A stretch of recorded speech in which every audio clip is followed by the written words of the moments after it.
Chegamos ao módulo 3 da nossa imersão em aba e nele teremos 6 aulas. Falaremos sobre o comportamento verbal. Aula 1. O que é comportamento verbal? Skinner acreditava que a linguagem se desenvolveu da mesma maneira que as outras habilidades, ou seja, pelo reforçamento que sucedia um comportamento verbal. A aquisição da linguagem só acontece porque existe um falante e um ouvinte, e a criança é reforçada pela sua comunidade verbal. Vamos compreender na aula 1 o que é comportamento verbal e como esse conceito surgiu. Já na aula 2, iremos aprender sobre o que são os principais operantes verbais e também falaremos sobre o ecoico e a imitação. Vamos dar continuidade à nossa imersão em aba aplicada ao transtorno do espectro autista. Hoje, com o módulo 3, vamos falar um pouquinho sobre comportamento verbal, porque é um assunto, é um tema que faz parte do universo da análise do comportamento, né? Principalmente porque nós trabalhamos com crianças com muitas dificuldades nos componentes verbais, e é então um assunto de extrema importância. E é um assunto assim, relativamente novo para quem não tem contato com a análise do comportamento. Então, hoje a gente vai trabalhar um pouquinho sobre esse assunto, de uma forma bem resumida. Nós vamos falar sobre os principais pontos, então, do comportamento verbal. Até porque Skinner, ele era também licenciado em letras. Aí a gente já pode ver, já pode pensar um pouquinho do interesse dele sobre o comportamento verbal dos organismos, né? Hoje a gente vai falar do ser humano, do organismo, né, do ser humano. Nós temos um livro, O Comportamento Verbal de Skinner. Ele é um livro que é um título, né, publicado em 1957. Ele causou assim, um grande impacto, um grande rebuliço, digamos assim, na área. Muitas contestações. Ele não é um livro de um entendimento muito fácil também, né? Teve muitos autores contestaram os conceitos que foram publicados nesse livro, né? Porque nele o autor então aplicou os princípios do condicionamento operante para a aquisição de linguagem, né? Significa que Skinner acreditava que a linguagem ela se desenvolvia não por um mecanismo inato, ou seja, todos nós nascemos com esse mecanismo e ele vai ocorrer de forma inata, né? Para Skinner, ele diz que era uma crença, né, prevalente, mas ele diz que a linguagem se desenvolve da mesma maneira que as outras habilidades que nós adquirimos, ou seja, pelo reforçamento que se sucedia um comportamento verbal. Então, de uma forma bem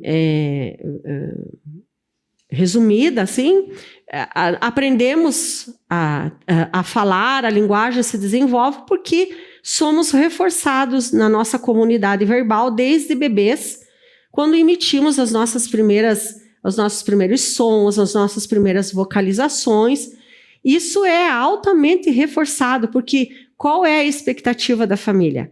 Qual é a expectativa dos pais? Né? Tanto é que muitos até...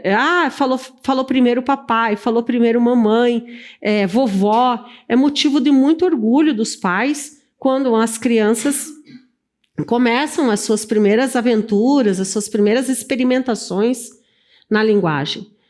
Um dos pontos, um dos critérios diagnósticos e uma das preocupações é o atraso da linguagem, é o atraso da fala. É uma das primeiras coisas que as famílias se preocupam, é uma das primeiras coisas que é percebida para levar uma criança para uma consulta, para uma possível avaliação. A escola também identifica os atrasos, a família, quando identifica os atrasos, isso é muito frustrante. E a gente vê no nosso dia a dia a preocupação, né, das famílias em relação à fala. Tanto é que se o aprendiz, se a criança adquire habilidades, repertório em outras áreas que não seja da linguagem, que não seja da comunicação, parece que não é tão importante quanto a fala. Mas quando que a fala vai vir? E com toda a razão, né, a gente não tira o peso dessa preocupação, porque ela é uma preocupação. A gente sabe que a fala, né, e o que é interessante a gente colocar também, as pessoas, né, as famílias, elas têm muita expectativa em relação à fala, né, e a gente, vocal, e a gente vai ver que uma criança, ela pode ter a linguagem desenvolvida, se comunicar de uma forma funcional de outras formas, mas não necessariamente vocalizando. Mas a gente sabe que a grande expectativa é essa, né? Quando é que o meu filho vai falar? Quando é que a criança vai falar? Parece que as coisas, elas só os resultados são só vistos se a fala aparecer, né? Às vezes pode aparecer, às vezes pode não aparecer, a gente precisa trabalhar com todas essas possibilidades, porque não temos como dizer, o seu filho vai falar, né? A gente pode dizer que seu filho vai aprender a se comunicar, mas a fala, né, é algo que a gente ninguém pode garantir. Mas a gente sabe, né, que tem um peso grande, que tem uma expectativa muito grande em relação a isso. E, claro, a gente entende o peso que isso tem para as famílias, né? Mas Skinner fala que, né, nessa obra sobre o comportamento verbal, ele quer dizer que a linguagem, o comportamento verbal, então, enfim, todo esse aparato, ele se desenvolve, ele aparece à medida que somos reforçados. Se a gente olha o choro, né, é uma forma de se comunicar. É um choro porque está sentindo dor, é um choro porque está com fome, é um choro porque está desconfortável, porque a fralda está molhada. Então, a partir do momento que a minha comunidade, a comunidade onde eu estou inserida, né, ela entende esses sinais, ela reforça que isso está dando certo, então eu vou aprendendo a me comunicar, e aí eu vou ampliando o meu repertório verbal através do reforço que eu vou recebendo, né? Eu às vezes falo alguma coisa até próxima, né? Água, para pedir água. Se eu falo cagaga, né? Chegou próximo, eu recebo água, a próxima vez eu vou me expressar para pedir água dessa forma também. Que bonitinho, que lindo, olha o que ele falou. Então, até as aproximações, elas são altamente reforçadas na comunidade verbal, né? Então, Skinner coloca, então, por isso ele causou um certo incômodo na comunidade, principalmente em relação aos profissionais da área da linguagem, porque ele criou um campo à parte, um campo específico para isso, né? E isso causou muitas críticas na época. Ainda hoje recebe algumas críticas em relação a esse estudo, em relação a esses princípios que ele criou, né? Desta forma, então, aprenderíamos a dizer leite, por exemplo, porque fomos reforçados pelo comportamento verbal de dizer leite, enquanto nos apresentavam o leite. Se eu pedir leite e apareceu o leite, eu estou sendo reforçado, né? Então, inicialmente, provavelmente, a gente começou ecoando a nossa mãe, né? O que é o ecoar? O que é o ecoar? Imitação vocal, né? A gente acabou imitando a nossa mãe, nosso pai, os nossos irmãos, enfim, a comunidade, o contexto onde a gente estava inserido, né? Então, a nossa mãe dizia leite, a gente provavelmente começou ecoando, né? Quando eu dizia leite, a gente recebia esse leite. Então, nós começamos a dizer leite, né? Ou alguma coisa, outra semelhante, e o leite aparecia novamente, certo? Então, o nosso reforçador por dizer leite dessa forma, então, foi receber aquilo que a gente estava solicitando, ou seja, o leite. Então, a gente aprendeu a nomear e a pedir. Aqui nós temos 2 operantes verbais que a gente vai ver: nomeação e solicitação. né? Nomear é tato e fazer pedidos, fazer solicitações, a gente chama de mando, operante verbal do mando, né? Então, à medida que nós fomos sendo reforçados, a gente foi lançando mão dessa forma de se comunicar. Então, o que é comportamento verbal? Né? É um tipo de comportamento especial no qual a consequência que mantém esse comportamento é mediada pela ação de outra pessoa, ou seja, um ouvinte. Precisa ter um ouvinte e precisa ter um falante envolvido no comportamento verbal. Então, nós precisamos estar inseridos numa comunidade verbal, que a gente chama, né? Para que o comportamento verbal aconteça ou ocorra, né? Então, a compreensão da linguagem como um comportamento operante, ou seja, por que ele é operante? Porque ele é mediado pela consequência, né? Então, mediado por suas consequências, possibilitou uma abordagem ideal para identificar as capacidades de desenvolvimento verbal e a criação, então, de currículos para ensinar crianças, pessoas com déficits na comunicação.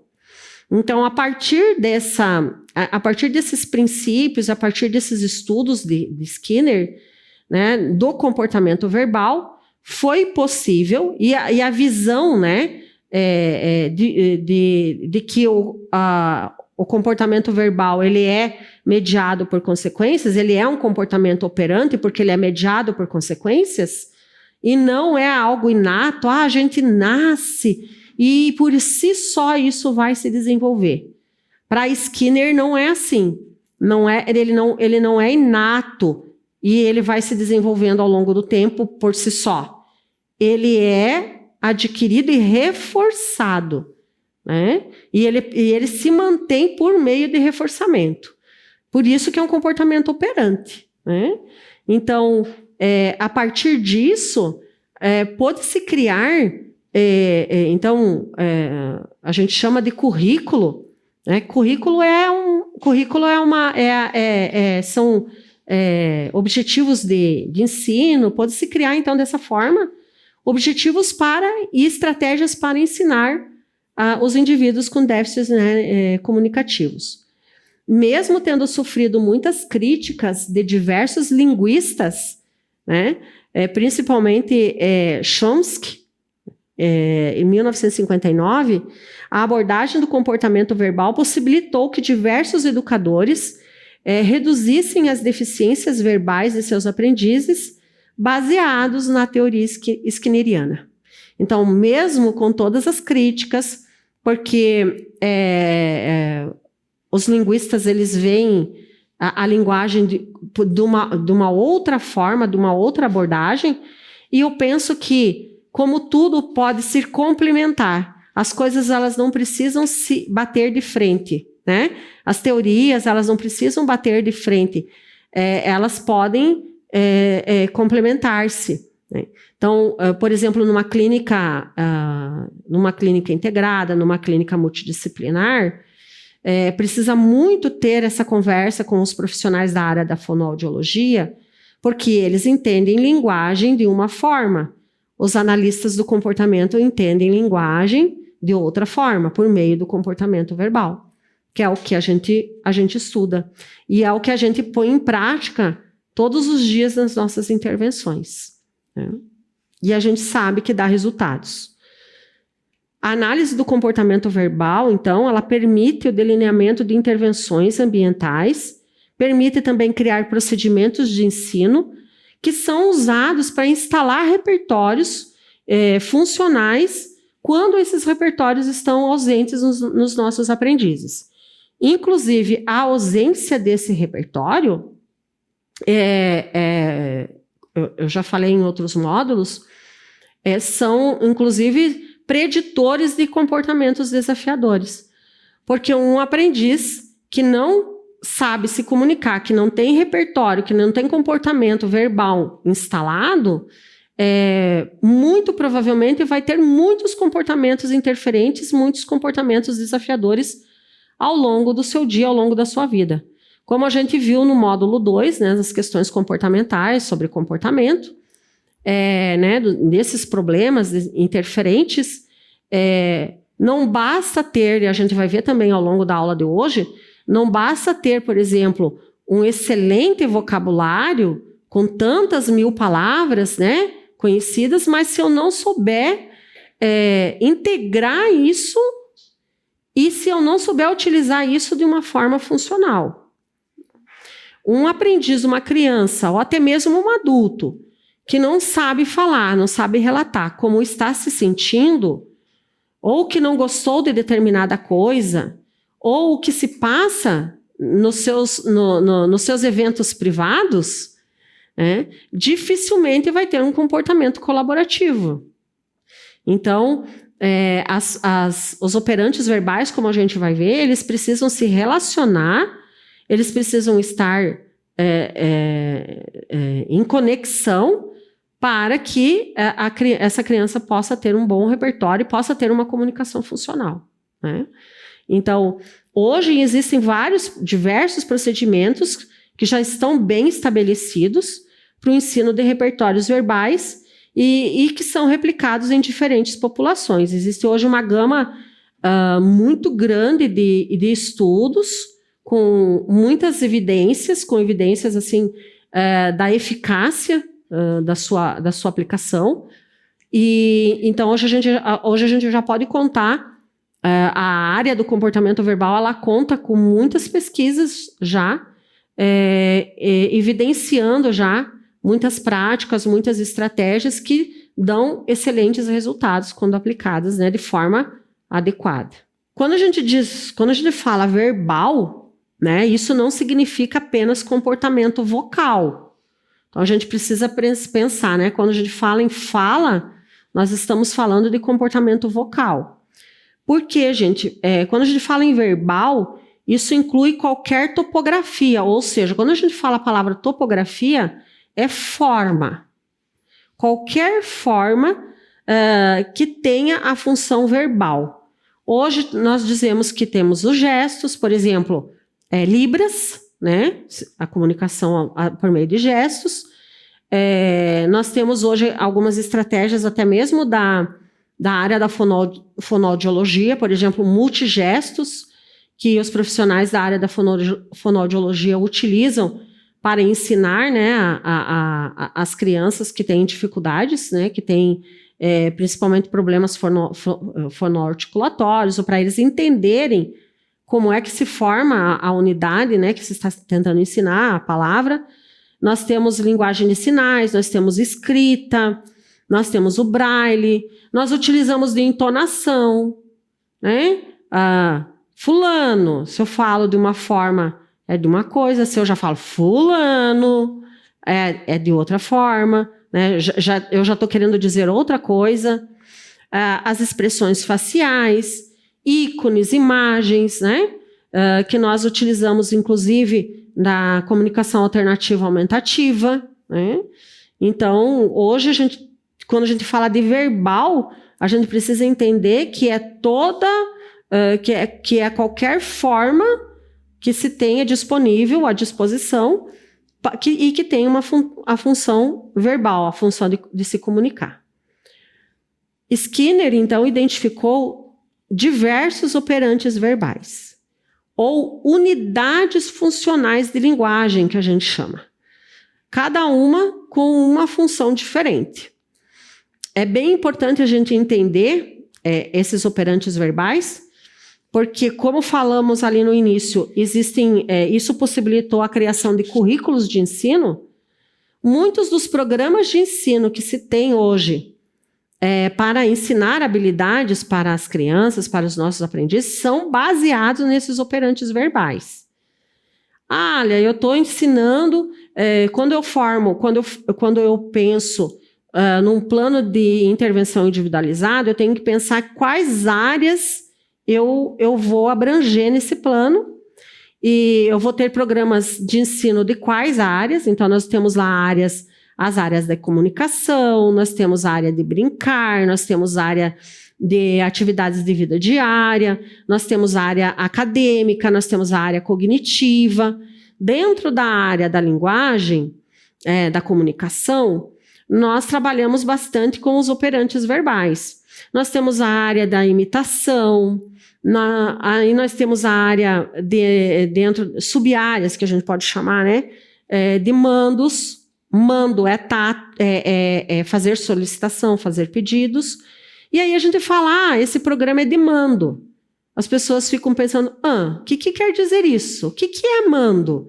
Né? Mando, o que imagina para uma pessoa leiga, né? Que nunca ouviu falar de mando? O que essa pessoa pode entender por isso? Né? Mirela, você que chegou recentemente, o que você entenderia por mando? Ordem, mandar. Então, assim, é bem importante que nós que a gente tenha compreensão da função desses operantes verbais, para a gente saber, inclusive, aonde a gente quer chegar com esse aprendiz. Skinner acreditava que a unidade não era a palavra em si mesma, mas a combinação da palavra e das circunstâncias sob as quais a palavra é apresentada. Então, estão vendo aí novamente a ideia de contexto, a ideia de um todo e não de partes, como muitos têm essa impressão da análise do comportamento, como a gente viu no módulo anterior, né? É o todo, é a palavra e a relação que ela tem com o contexto onde essa palavra está sendo utilizada.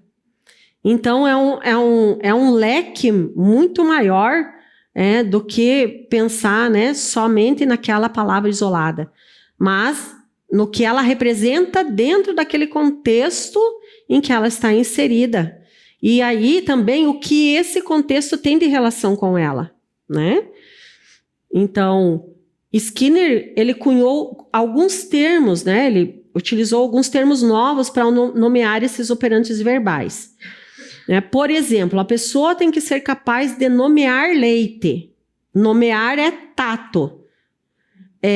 Quando ver. Pedir leite, mando, quando o quiser. Falar sobre as características do leite, sua função e sua classe. A gente tem aqui FCC, função, categoria e classe, né?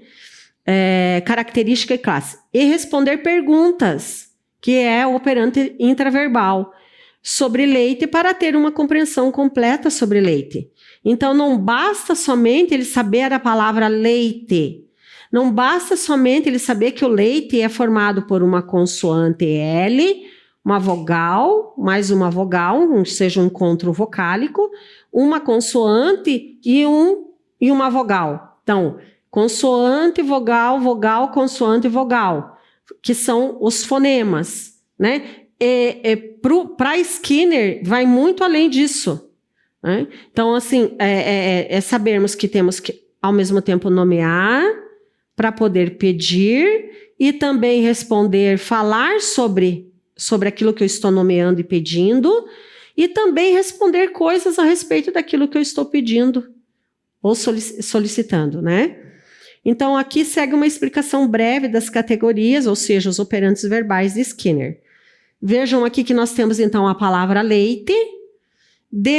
O leite eu posso fazer o ecoico ou imitação. Ecoico é a imitação vocal. Então, ecoa ou sinaliza leite, né? Eu imito alguém falando leite. O tato nomeia leite. Nós temos o mando, pede leite. Nós ainda temos a linguagem receptiva, aponta para o leite, mostro o leite. Nós temos ali ainda a receptiva com a função de falar sobre característica, função e classe. Então, o leite ele serve para beber, o leite ele é branco e o leite faz parte da categoria dos alimentos. Então, quando eu digo que ele serve para beber, é a função. Quando eu falo que o leite é branco, é uma característica. E quando eu digo que ele é um alimento, eu estou falando a qual categoria o leite pertence. Estão vendo o quanto é complexo? Não é simples, né? E nós temos ainda a categoria, o operante intraverbal. Eu vou responder perguntas sobre o leite. O leite está bom? O leite está gelado? Você prefere leite quente ou prefere leite gelado? Você gostaria de mais alguma coisa com o seu leite? Gostaria de misturar um chocolate? Né? O leite está bom? O leite está estragado? O que eu posso perguntar? Que cor é o leite? Que gosto tem o leite? Né? Então, são várias perguntas que eu posso fazer sobre esse item que eu estou nomeando, e não somente falar a palavra leite. De certa forma, aqui, quando você quer ensinar, então, linguagem para uma criança, a gente precisa ensinar as palavras com todos os seus significados, né? Porque os significados, eles não se generalizam por si só. Então, se eu só ensino a palavra e não ensinar todo esse arcabouço para a criança, principalmente para as crianças que têm atrasos no desenvolvimento, como a gente já disse, elas não aprendem de forma implícita, a gente precisa ter um ensino formal, e isso não vai generalizar. Por isso, esse componente, né, do comportamento verbal, ele é tão importante para o público com o qual a gente trabalha. Né? Simplesmente aprender, então, a chamar uma figura de um copo com um líquido branco lá, né, de leite, chamar essa figura de leite, não significa que ela vai ser capaz de dizer leite quando for apresentada qualquer outra bebida láctea. Né? Então, por isso que a gente precisa ensinar todas essas categorias, né? E planejar o ensino de todas essas categorias. Algumas vão ser aprendidas com mais rapidez, outras com menos rapidez. Umas serão mais fáceis de serem ensinadas, outras nem tanto. Mas é necessário, sim, fazer o planejamento de de ensino de todas essas categorias, porque, como eu falei ali, eu citei agora há pouco, né, a generalização ela não vai acontecer de forma natural ou implicitamente, né? Agora, falando um pouquinho mais sobre o que são esses operantes verbais, né? Quais são eles, nós vamos ver aqui os principais, ainda existem outros, e eu vou falar um pouquinho sobre os principais operantes verbais. Skinner, então, propôs um sistema de classificação para descrever algumas das contingências mais frequentemente envolvidas na emissão do comportamento verbal. E cada uma delas foi chamada de um operante verbal. Os principais, então, são ecoico, mando, tato, o intraverbal, o textual e a transcrição. Além desses, há ainda o autocrítico como um operante verbal secundário. O autocrítico, ele vai dar mais informações a respeito de algo. Alguns exemplos assim de autocrítico. Autocrítico, né? A direita, a esquerda, está acima, está abaixo.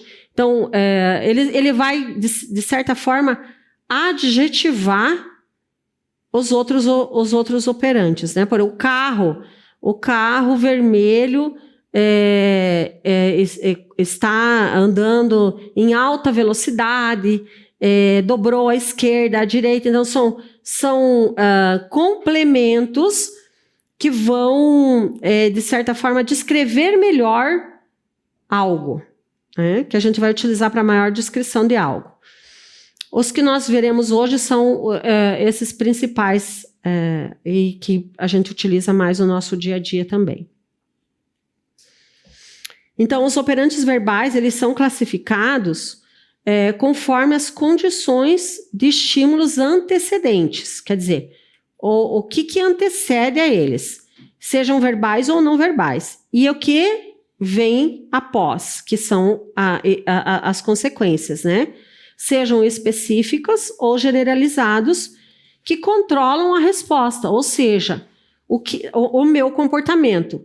O que antecede, né, o que eu recebo como consequência e acaba controlando a minha resposta, acaba controlando o meu comportamento. Então, ele parte da tríplice contingência, né? Então, o operante verbal ecoico, como a gente já viu, o ecoico é uma imitação. É uma imitação vocal. Repetir precisamente aquilo que foi ouvido. Usualmente sempre de imediato, né?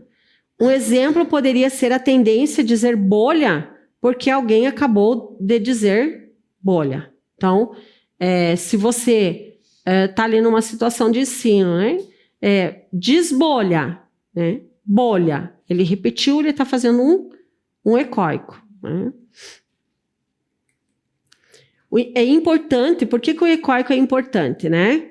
Ele é muito importante, tanto é que ele está lá no nível 1, quando a gente avalia os repertórios, as habilidades de linguagem de uma criança. Geralmente, nós fazemos avaliação pelo protocolo do VibMap, né, que é um protocolo muito usado. Não é só ele usado, mas ele é bastante usado quando a criança chega para avaliação de habilidades de repertório.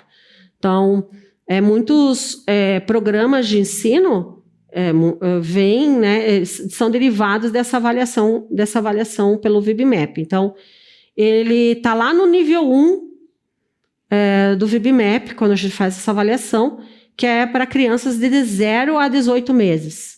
Então, ele está presente no nível 1 e no nível 2 do VibMap como avaliação. Então, dentro do nível 1 nós temos lá as vocalizações e nós temos o ecoico, e no nível 2 nós temos somente o ecoico. Já a partir do nível 3 já se espera que a criança tenha adquirido o ecoico, né, e vocalizações. Então, ela é muito importante quando as crianças estão começando a emitir palavras e no aprendizado de um novo idioma. Acontece quando um falante emite uma resposta vocal com correspondência ponto a ponto com o estímulo vocal de outra pessoa. Então, eu tenho a palavra gato. O que é ponto a ponto, né? Gato, G-A-T-O, ponto a ponto. Há uma imitação, né? Eu falo gato, a outra pessoa repete exatamente aquilo que eu falei. Gato.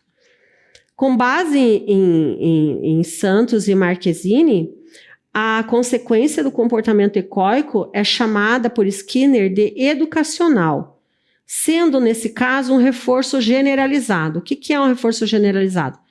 Quer dizer que ela é um reforço que vai ser encontrado em todos os outros momentos, em todas as outras habilidades, né? Então, por isso que ele chama de educacional, porque ele acaba educando, né? Poxa, quando eu falo, quando eu repito, eu recebo alguma coisa, eu recebo atenção, eu recebo um reforço social. Então, ele é reforço generalizado, porque geralmente, né, o ecoico, quando a criança repete, você faz o quê? Quando alguém repete o que você está falando, você faz festa. Quando a criança está aprendendo lá as primeiras palavrinhas, ou até mesmo os primeiros sons, né? Eu olho e falo, a criança repete, poxa, muito bem, que legal, né? É um reforço generalizado, né? Então, isso acaba sendo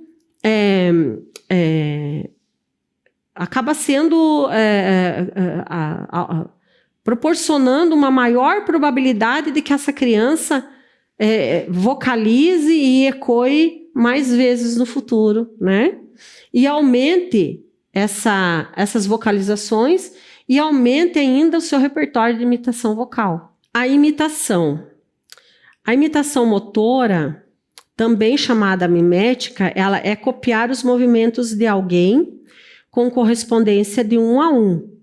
Um exemplo poderia ser fazer o sinal, né, de por favor, ou então de tchau, e porque alguém sinalizou por favor, ou porque alguém fez assim para mim, né? Fez um movimento. E a gente diz que o repertório, que é a área de imitação, ela é essencial. A gente chama de cúspide comportamental, né? Ela é a base. Sem o comportamento de imitar, é difícil que outros repertórios se instalem, né? Então, ele é por que eu tenho que ensinar a criança faz assim, faz igual? Não é o movimento, é o comportamento, né? Que eu quero que ela... É a habilidade. Geralmente, crianças com transtorno... Geralmente, né? Na maioria das vezes, crianças... Na sua grande maioria, crianças, né, com atrasos no neurodesenvolvimento, crianças que estão dentro do espectro, elas têm uma defasagem gigantesca no repertório de imitar, né? Então, mas para imitar eu preciso olhar, para imitar eu preciso me interessar, para imitar eu preciso dar mais atenção às pessoas do que às coisas e objetos. Então, a gente chama de cúspide comportamental, porque uma vez aprendido, várias outras habilidades vão ser desenvolvidas a partir da aquisição desse comportamento, né? Como que uma criança vai desenvolver a linguagem se ela não sabe imitar? Porque para imitar, volto a dizer, para imitar eu preciso olhar para o outro, me interessar pelo outro, me interessar pelo que o outro está fazendo, né? E ser reforçado por isso, né? Então, assim, ela é base para tudo. Por isso que a gente diz aqui que a habilidade de imitar sons e ações é crítica para a aprendizagem. Então, ela é algo assim, e também... muitos profissionais acabam, médicos inclusive, eles acabam encaminhando as crianças quando recebem diagnóstico de autismo. A gente recebe aí muitos encaminhamentos quando do recebimento do diagnóstico para a escola. Só para a escola, coloca na escola, né? Primeiro a gente vai colocar na escola. Então, muitas vezes a gente coloca na escola, não estou dizendo que é uma recomendação errada, de forma alguma, mas muitas vezes a gente coloca na escola e a gente sabe que só lá a escola não vai dar conta de ensinar esse repertório.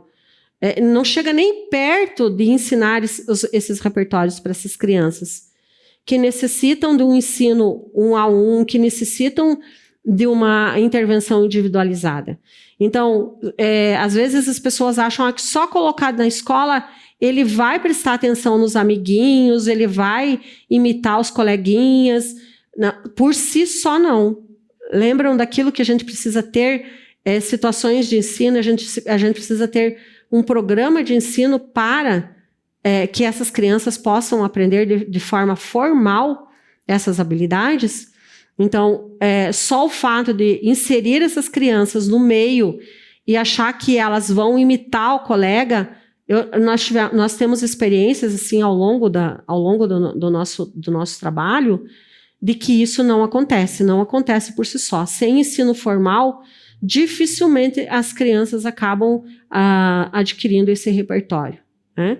E junto com uma intervenção bem planejada, junto com uma intervenção adequada, óbvio que nesses ambientes ela vai ter maiores resultados, porque ela vai estar presente com os seus pares e vai ter muitas oportunidades ao longo do tempo que ela está lá, né? Mas precisa-se ter essa mediação, né? Então, ela é essencial, ela é crítica para a aprendizagem em qualquer contexto em que ela esteja inserida. Nós temos, então, um outro operante verbal que é o tato. Eu, quando iniciei na minha vida de analista do comportamento, quando eu iniciei avaliando, né, pelo VibMap, foi por meio do VibMap, dos cursos e das capacitações do protocolo, desse protocolo, que eu fui aprendendo e entrando nesse universo do comportamento verbal. Hoje em dia, nós temos muito mais publicações a respeito dessa área, inclusive traduções bem importantes, que antes só tinha material em inglês. Hoje nós já temos a oportunidade de ter acesso a materiais traduzidos, né? O tato é um rótulo. Quando você nomeia ou identifica objetos, ações, propriedades, você está tateando, que é o tacting, né? Um exemplo seria dizer bala quando você vê a imagem, a foto ou o próprio objeto, né? Aqui é importante colocar, como fala aqui no início, o tato, a gente não tateia só objetos. As pessoas, às vezes, esquecem aqui que a gente pode nomear ações, por exemplo, dormir, cantar, chorar, são ações, são verbos, mas não são tatos de ações, que a gente chama, né? Propriedades, baixo, curto, longo, macio, áspero, duro. Então, são nomes de propriedades. Então, a gente está dando nome, nós estamos fazendo nomeações. Então, tato é nomear. É um erro grande, muito grande, acreditar que uma vez que uma criança consiga nomear itens diversos, ela consiga também pedi-los ou falar sobre eles. Muitas famílias chegam para a gente e colocam, ele sabe o nome de tudo, ele sabe nomear tudo, mas não sei o que acontece, que não responde, por exemplo, quando eu pergunto o que aconteceu na escola, como que foi na escola. Existe uma diferença gigante entre eu saber uma lista de palavras e eu saber me comunicar por meio dessa lista de palavras. Não basta só eu ter uma lista, ele se comunica bem, muitas vezes a gente até coloca assim, pergunta na anamnese, a linguagem, ele sabe falar tudo, ele sabe falar, mas linguagem não quer dizer só saber nomear, né? E aí a gente tem que ser um pouquinho mais específico. Como é que ele pede as coisas? Ele pede me levando até o item, até as coisas que ele quer, ou ele pede pegando aquilo que ele quer, né? Então, existe uma grande diferença. Então, não adianta eu ter uma lista gigante, conhecer uma lista gigante de coisas, mas eu não saber aplicar no meu dia a dia de forma funcional. E outra coisa, que é bem interessante falar aqui nessa lista de tato. Muitas vezes, esse aprendiz, essa criança, ela reconhece uma maçã somente de uma determinada forma. Se eu entregar uma maçã cortada, mordida, descascada, ou uma maçã de uma outra cor, ela não reconhece como maçã. Eu vejo muito isso nas nossas avaliações, né? Eu vejo muitas questões na avaliação, quando, por exemplo, o que você bebe? Se a gente pergunta o que você bebe, apresenta então vários itens para a criança, várias figuras, e você pergunta o que você bebe. Ela não sabe dizer o que bebe, mas se eu digo aqui assim, o que você toma, aí ela sabe dizer para mim o que é. Então, lembram da minha fala anterior ali? As crianças precisam generalizar, né? Então, o quanto amplo precisa ser isso?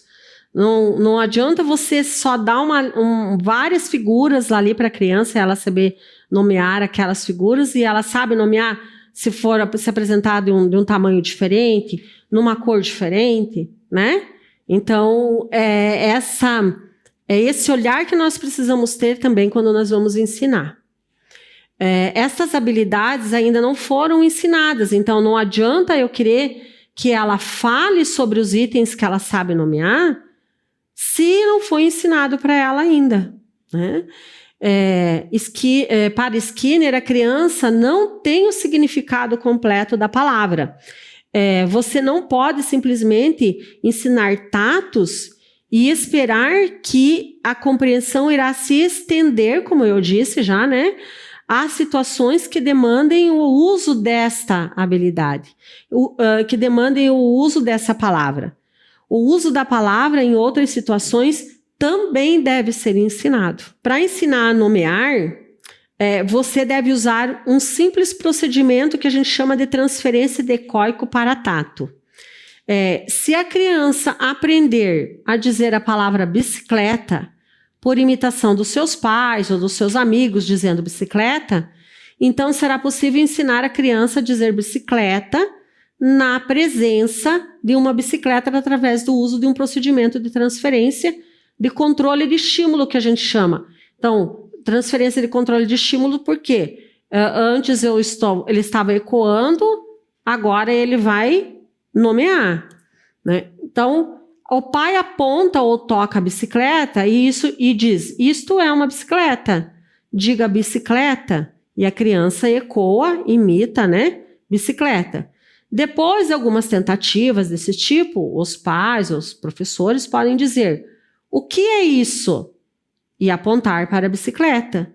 A criança irá aprender a dizer bicicleta sem a dica ecoica. Estão vendo? Eu passei de ecoico para tato. Nessa condição, então, a gente pode dizer que a criança aprendeu a nomear a bicicleta. Então, um outro exemplo, né? Isto é um celular.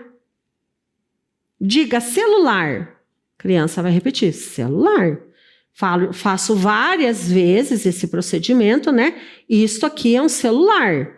Diga celular. Fale celular. A criança vai falar celular, né? E depois, ao invés de eu fazer esse procedimento, eu vou mudar. O que é isso? O que a criança vai me responder? Celular. Se ela não me responder celular, eu vou dar ajuda ecoica ainda. Celular. O que é isso? Celular. E aí eu vou retirando ajuda até... eu posso falar, o que é isso? A criança vai responder, né? Celu, eu vou falar celu, a criança vai só me responder lar. Depois eu vou retirando essa dica ecoica. O que é isso? Celu, criança, lar. O que é isso? Celular. O que é isso?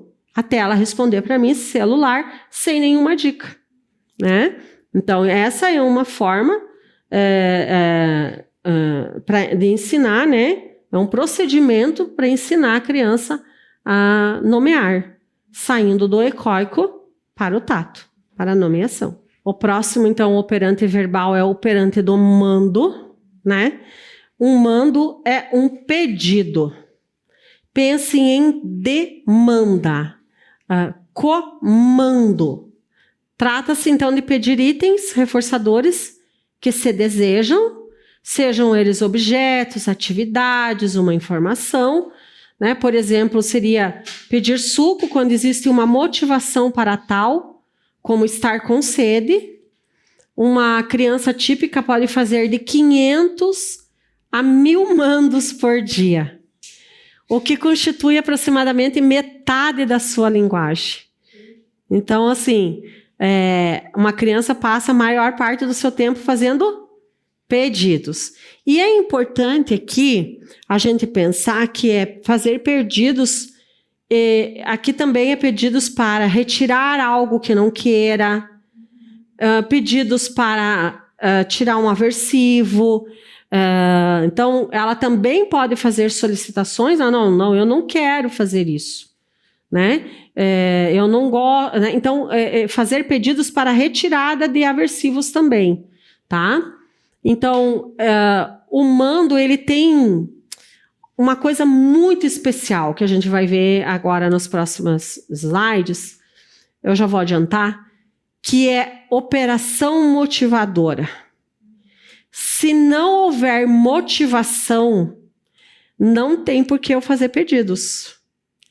Então, ele é uma categoria, ele é uma área que a gente precisa, sim, ter muito bem planejado, e quando não for planejado, a gente estar muito atento às oportunidades que a criança e o meio vai me dando para que eu possa aproveitar. Geralmente não.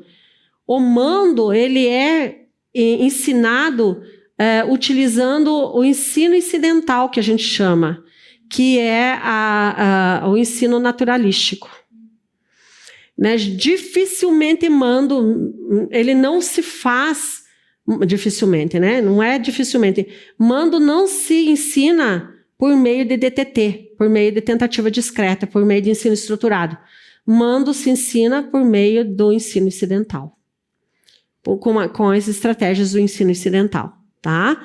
Porque justamente por causa disso eu vou pedir. Para que eu vou pedir água se eu não estou com sede?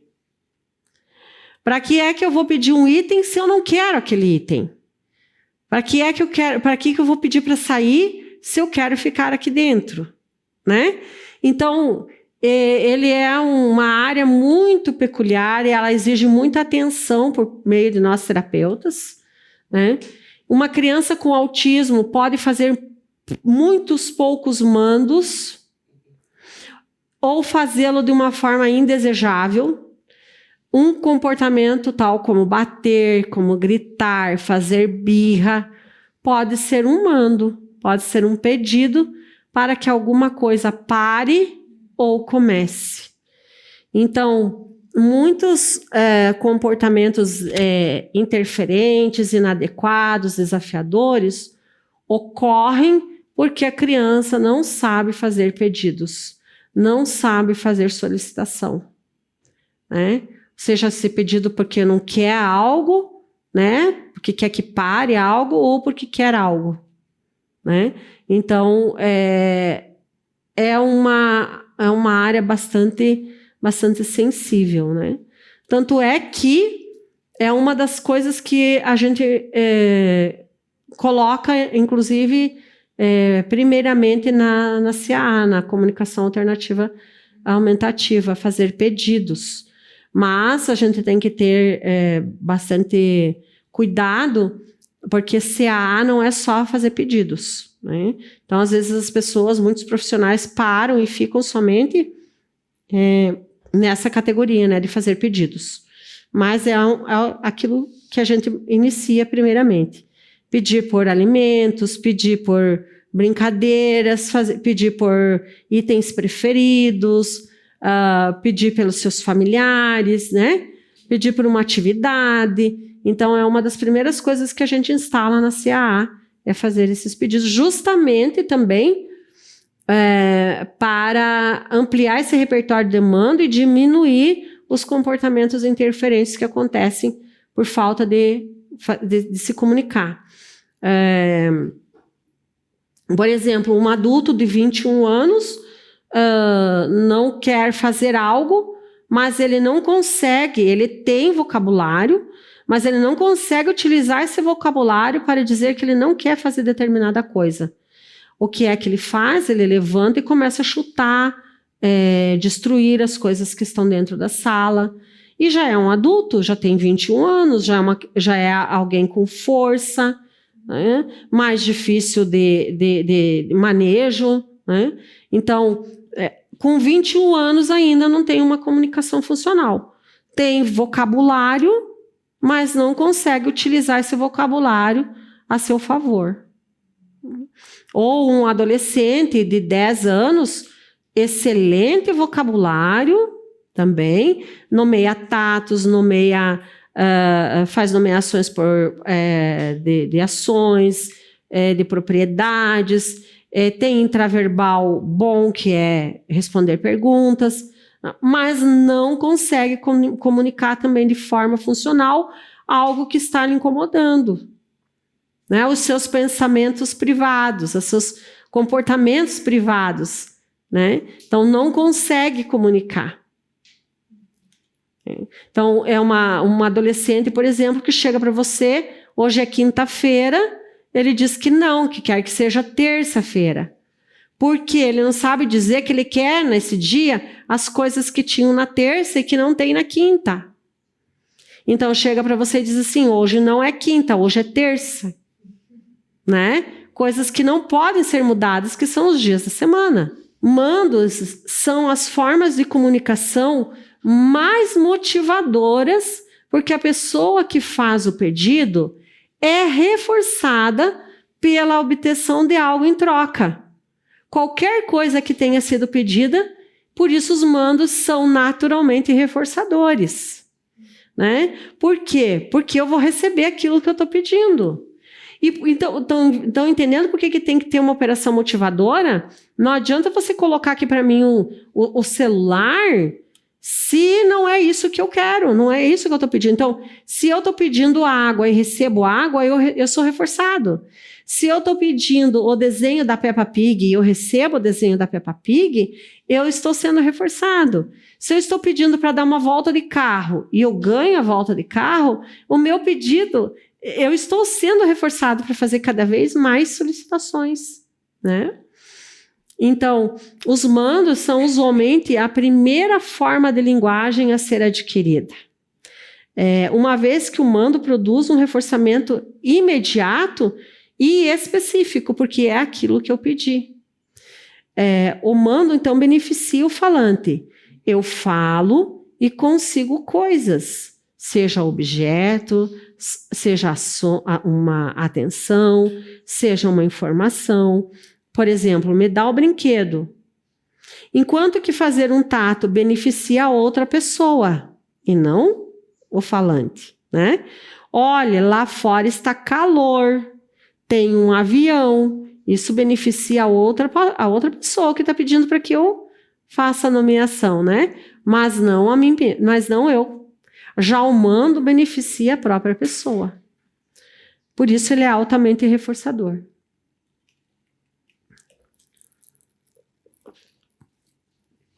Dessa forma, então, a gente pode constatar que os mandos são uma forma potente de começar a ensinar linguagem, porque eles fazem com que as necessidades e os desejos da criança sejam satisfeitos. Este é um motivo pelo qual o ensino do mando ele é considerado de fundamental importância no ensino de comportamento verbal. Então, a gente pode dizer que os mandos são ponto de partida. Às vezes, a gente sempre começa com dicas, né? Às vezes não, na maioria, quase sempre, a gente começa os mandos com dicas, né? O que você quer. Tanto é que na avaliação, a gente pode... A dica que a gente pode dar é o que você quer. E a criança pode me mostrar o que ela quer apontando, ela pode me mostrar o que ela quer me levando até o item ou trazendo o item até mim, ainda são formas primitivas, a gente chama, né? O que vem depois é o apontar. A primeira coisa que a gente começa a ensinar, ela é apontar para aquilo que ela está pedindo, para aquilo que ela deseja, que ela quer, né? E aí a gente vai evoluindo e vai subindo alguns degraus na complexidade. Então, o que você quer? Vai chegar uma hora que ela vai ter que me falar, me mostrar, seja vocalmente, seja por meio da CAA, seja, enfim, por gestos, aquilo que ela quer, sem que eu precise perguntar o que ela quer, né? Então, é fazer isso de forma independente. A gente chama isso de mandos independentes, né? Outra coisa, mandos independentes e mandos generalizados. Ela generalizar, ela pedir, né? Porque às vezes as crianças acabam fazendo solicitações, pedidos, somente para uma pessoa e não para outras pessoas e não em outros ambientes. Acabam fazendo pedidos somente no ambiente clínico, por exemplo. Na escola não faz, ainda faz birra, ainda chora, ainda grita. Em casa também ainda faz birra, chora, se joga no chão enquanto quer alguma coisa, né? Então, ela precisa generalizar. Ela precisa generalizar também nos itens. Por exemplo, pedir uma maçã e pedir a maçã, esteja a maçã cortada, esteja a maçã descascada, com casca, maçã vermelha, maçã amarela, ela saber que aquilo é uma maçã. independente das características, aquilo continua sendo uma maçã, né? Então, ela saber pedir, ela saber que a maçã ela pode estar representada de várias formas, né? Porque se ela aprende que maçã é sempre com casca vermelha, né? E ela vê outros tipos de maçã, outras formas, né? Ela não vai saber pedir em outros lugares, né? Antes de começar a ensinar mandos, deve-se entender as chamadas operações motivadoras, aquilo que eu falei, que a gente chama hoje de OMs. Além das operações motivadoras, a gente ainda tem as operações estabelecedoras, mas a gente vai falar sobre as motivadoras. Sem OM, não tem mando. Não existe ensinar mando, né? Então, as operações motivadoras, a gente pode dizer que é a chave para estabelecer as condições para que a criança aprenda a emitir um mando. Sem motivação, não existe ensino de mando. A gente vê aí muitos procedimentos de ensino, muitos profissionais tentando ensinar esse componente, né, de uma forma estruturada, sem que a criança queira, sem que a criança esteja motivada, e acaba não tendo sucesso, né, nesse procedimento de ensino. Ensinando mandos, então, vamos falar das OMs. Então, pensando em motivação. Uma OM, operação motivadora, é basicamente uma situação que muda o valor de algo como reforçador, né? Então, vai mudar o valor daquele reforçador, vai mudar dependendo da operação motivadora. Já viram aquelas... quem já é mãe, quem já foi filho, né? Eu também já fiz isso, né, para minha mãe. Muitas vezes não queria mesmo. É a operação motivadora. Não, você não vai ganhar, não vai poder fazer tal coisa. Deixa, eu não queria mesmo. Não existe operação motivadora, né? Então, a operação motivadora, ela muda também a frequência de qualquer comportamento que tenha funcionado no passado para conseguir esse reforçador, né? Por exemplo, estar com fome muda o valor de comida como reforçador. Se eu não estou com fome, comida não vai ser reforçador para mim naquele momento, né? Amo brigadeiro, mas comi 10 brigadeiros. Qual vai ser a minha motivação para ingerir, para pegar mais um brigadeiro? Para lavar a louça, se você lavar a louça, você ganha um brigadeiro. Deixa, eu não queria mesmo. Eu acabei de comer 10 brigadeiros, né? Então, qual é a operação motivadora que eu tenho, né?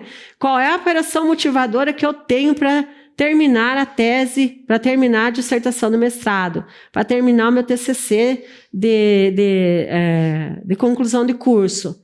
Então, a gente vai precisar criar operações motivadoras, né? OMs. Estar satisfeito depois do jantar também muda o valor da comida como reforçador. É o mesmo caso do brigadeiro, né?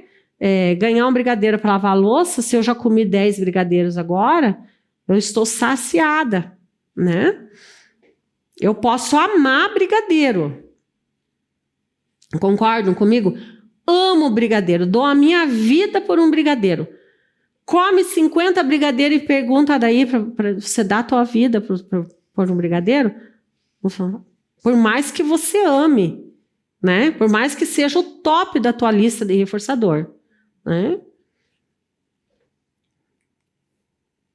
No primeiro caso, alguém irá se esforçar para conseguir comida como reforçador, ou seja, uma alta frequência de comportamento de conseguir comida. E no segundo caso, provavelmente não irá se esforçar para conseguir comida como reforçador, porque é uma baixa frequência do comportamento de conseguir comida. A gente ainda tem, não vamos falar profundamente, mas ainda a gente tem os componentes de neurotransmissores no nosso cérebro. Dopamina, né? que é os nossos componentes, as nossas substâncias que estão relacionadas aos nossos mecanismos de recompensa, né? Então, o quanto isso atua no nosso cérebro. Então, existem ainda todos esses componentes neurológicos atuando aí dentro de um organismo, né? Através da manipulação, então, das operações motivadoras, você pode tornar o mando mais ou menos valioso para a sua criança, para o seu aprendiz. Se existe um estado de privação, por exemplo, a criança não recebeu bala por um certo tempo, ela tenderá mais a querer pedi-las como reforçador. Ou seja, né, a privação, né, daquilo que é reforçador também altera o valor dos itens como reforçadores. Estar privado, o quanto se está privado disso, né? E aí, todas essas cadeias aí dopaminérgicas que acontecem no nosso cérebro, né? Se existe uma situação aversiva, por exemplo, digamos, a música está muito alta, a criança tenderá mais a pedir a remoção da música como reforçador, né? Ou seja, ela pedir para retirar a música, pedir para sair do espaço que está barulhento também, né? Se existe uma aversão a barulhos, a motivação desse aprendiz da criança para ela sair, né? Para ela se livrar daquele estímulo aversivo, ela é maior. Por outro lado, se existe um estado de saciação onde ela está simplesmente entupida de bala, a bala tenderá a ter uma baixa OM, uma baixa operação motivadora, e o seu valor como reforçador, consequentemente, irá diminuir. O ensino do mando, então, ele deve acontecer no ambiente natural, por isso que é utilizado sempre a estratégia de ensino naturalístico, para incidental ou naturalístico, né? Esse ambiente natural do dia a dia, nas ações, nas atitudes do dia a dia, nos contextos do dia a dia, no qual a motivação tende a ser sempre mais alta. Existem duas formas de ensinar mandos no ambiente natural. Ou seja pela captação, ou pelo planejamento de oportunidades. Quando nós falamos em captação, significa que você deve estar sempre em alerta. Por quê, né? De olho, sempre pronta para captar o que a criança está interessada e dar a dica que a leve a produzir um mando antes de integrar o item reforçador. Por isso que a gente tem que estar sempre em estado de alerta, né? Captar os momentos, captar as oportunidades. Então, ou seja, não tem nada programado, não tem nada planejado, mas você tem que estar alerta ao ambiente natural, às interações do dia a dia, para poder aproveitar essas oportunidades, né? E dessa forma induzir a criança a fazer o mando, né? Por exemplo, está arrumando os brinquedos, e aí a criança se interessa por alguma coisa que está fora do alcance dela, né? Você imediatamente induzir ela a fazer, orientar ela, ou dar ajuda, ou dar dica de ajuda para que ela faça a solicitação, para que ela faça o pedido, e só então você entregar. Não deixar a criança, por exemplo, em casa, a criança gosta muito de iogurte. Ela sabe que o iogurte está na geladeira. Você estar atento ao momento que ela vai até a geladeira para pegar o iogurte, você aproveitar essa oportunidade para fazer ela pedir e não somente abrir a geladeira e pegar aquilo que está lá dentro da geladeira. André, mas é a autonomia e a independência da criança. A gente tem que saber separar muito bem essas coisas e saber aproveitar esses momentos para fazer com que a criança solicite. Porque não são todas as geladeiras que ela vai poder abrir para pegar aquilo que ela quer dentro, né? Muitas vezes as famílias chegam, nós fomos visitar amigos, né? Nós tivemos algum evento na casa de pessoas que são amigas, fomos convidados, e eles simplesmente e o nosso filho simplesmente saiu entrando, abrindo todas as portas, tirando tudo que tinha dentro das portas. Então, são situações que a gente pode aproveitar, estar atentos ao momento para aproveitar a criança, aproveitar a motivação da criança para fazer ela pedir, para fazer ela solicitar. Né? Então, você, dessa forma, vai estar se valendo de uma situação que é reforçadora e que acontece naturalmente ali no teu dia a dia, né? Nos contextos em que a criança está naturalmente inserida.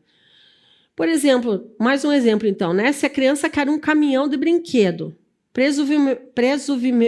presumivelmente no momento em que o valor da OM do caminhão é alto, nem sempre ela vai querer o caminhão, né? Mas você vai aproveitar que naquele momento o valor a operação motivadora está lá em cima, né? Então você vai inserir um ecoico caminhão, esperar que a criança ecoe, que a criança imite, né? A tua fala. E quando ela fizer isso, você vai entregar o caminhão para ela, né? Você percebeu que ela está interessada no caminhão. Caminhão! Espera que ela, né, imite a tua... que ela tenha essa habilidade de imitar, né? E assim, você poder entregar o item reforçador para ela. Se ela não diz a palavra, uma prática padrão é dizer pelo menos 3 vezes a palavra caminhão, né? Porque dessa forma você está construindo a associação entre a palavra e o objeto. Se ela ainda não é capaz de fazer de falar a palavra, você pelo menos introduzir para ela essa noção de que aquele objeto se chama caminhão, né? E então entregar o objeto para ela. Não entregue até que a criança realmente diga a palavra, senão você estará liquidando com a operação motivadora. Isso se ela tiver capacidade, então, né? Se ela tiver repertório e capacidade para falar a palavra caminhão. Exemplo de um ensino de mando. Criança, estende o braço, então, para um caminhão de brinquedo. Pai, mãe, o professor, um coleguinha, né? Segura o caminhão na frente da criança e fala caminhão. Então a criança ecoa, repete, né? Caminhão. O pai, a mãe, o professor dá o caminhão para a criança, falando caminhão. Você quer o caminhão, para explicar para ela essa relação, né? Ou, se a criança ainda não ecoa, né? Então, a criança estende o braço para pegar o caminhão, a pessoa, né, segura o caminhão na frente da criança, fala caminhão. A criança não responde, não diz nada. O pai novamente segura o caminhão na sua frente e diz caminhão. A criança novamente não responde, o pai segura o caminhão na frente e fala caminhão e entrega. Dessa forma, você está construindo, mesmo que a criança não repita, você está construindo o repertório para ela, né? Se a criança ecoar de forma consistente o que você diz, e quando a gente fala consistente, todas as vezes que você solicitar, de uma forma que você consiga compreender a palavra caminhão, né? Se ela consegue, então, ecoar da forma consistente o que você diz, você pode adicionar ainda a tentativa de transferência para o primeiro exemplo. Você transfere a resposta da criança para o estímulo caminhão, ao invés de fazer a criança ecoar a palavra que você diz. No final, você poderá ainda esvanecer gradualmente, então, essas dicas ecoicas. Por exemplo, né, a criança estende o braço para pegar um caminhão de brinquedo. O pai segura o caminhão à frente da criança, dizendo caminhão. A criança já ecoa, vai falar caminhão. O pai vai segurar o caminhão e vai dizer o que você quer. A criança vai dizer caminhão. Então, o pai dá o caminhão para a criança. Caminhão, você quer o caminhão. Essa é uma forma de ensinar o mando. Então, viram que a gente transferiu primeiro a criança ecoou E depois o pai já está ensinando, dando a dica, o que você quer, né? E aí a criança já vai responder caminhão, porque ela já ecoou lá em cima. É uma transferência, né? Eu transferi do egóico, né, para o tato. Isso é forma de captação. Você estar atento a esse primeiro exemplo ali é uma forma de você estar atento, mas aí você tem que estar 100% atento a tudo que está acontecendo no ambiente.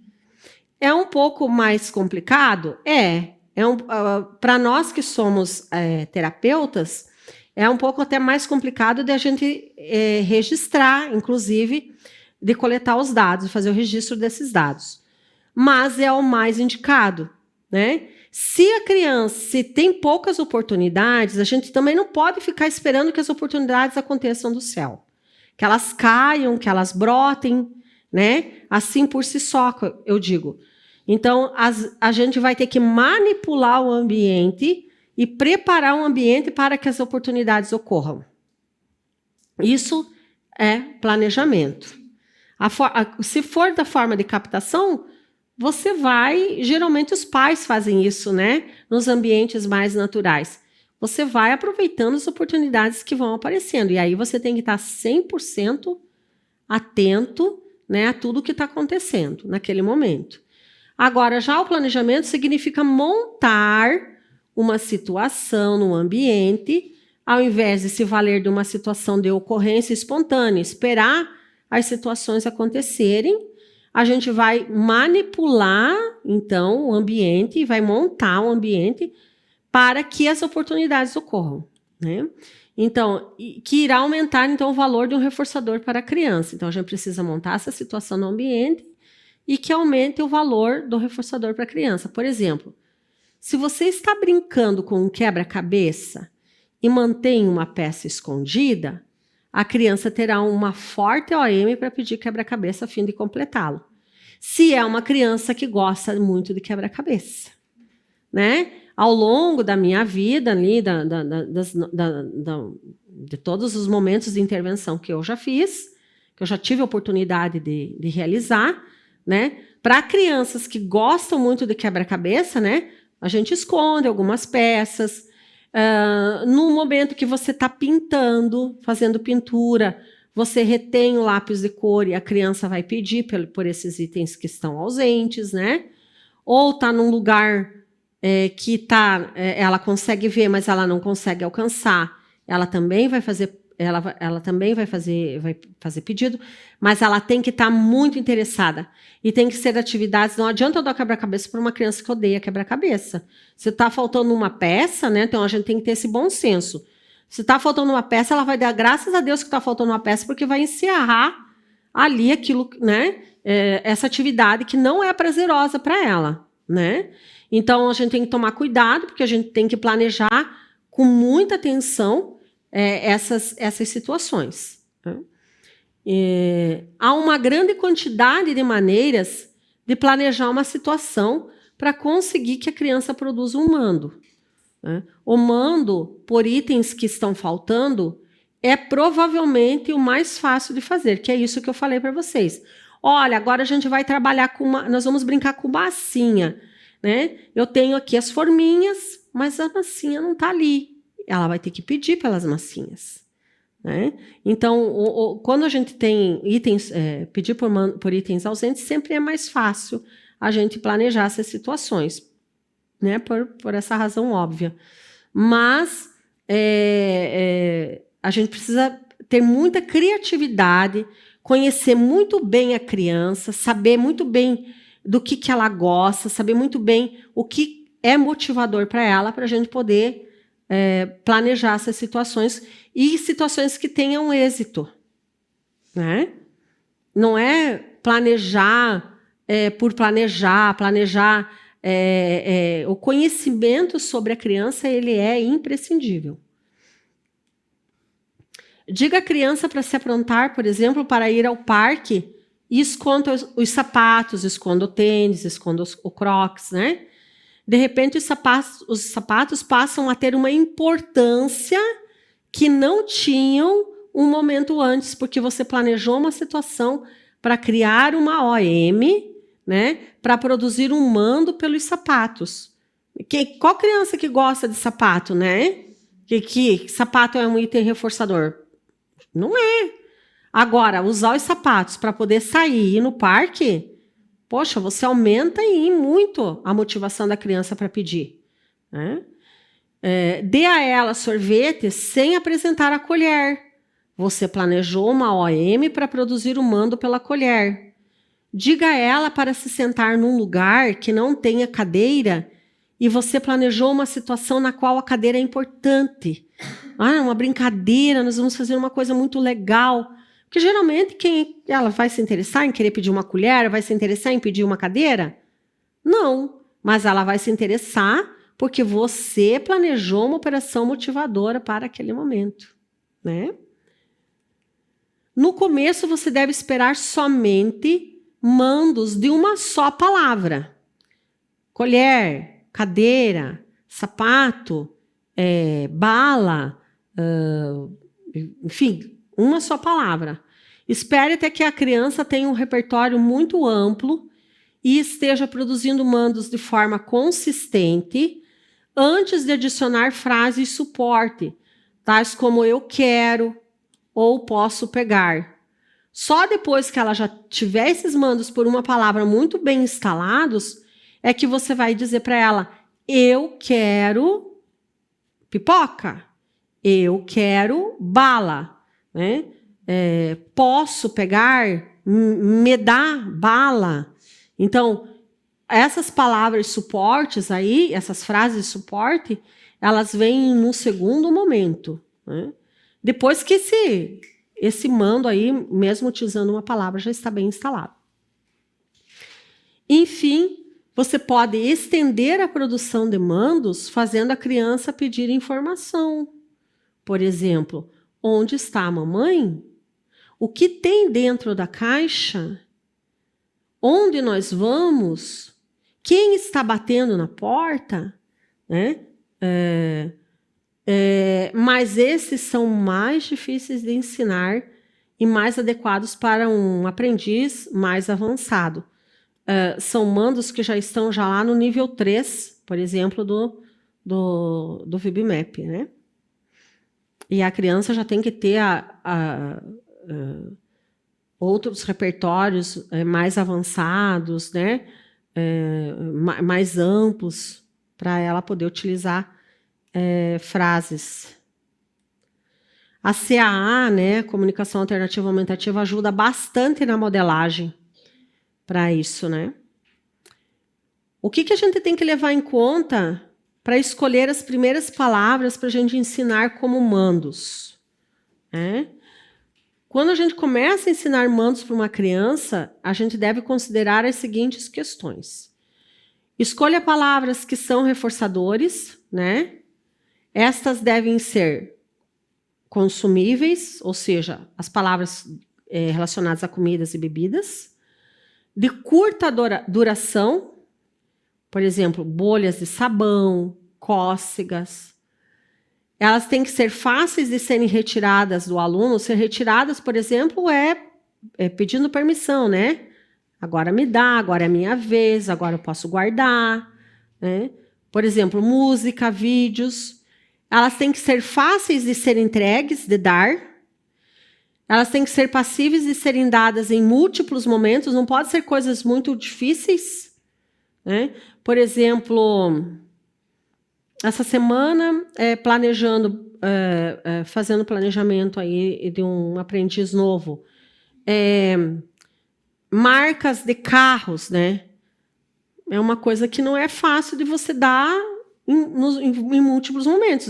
É fácil de você entregar esse tipo de reforçador quando ele pede, em alguns momentos, mas não sempre, né?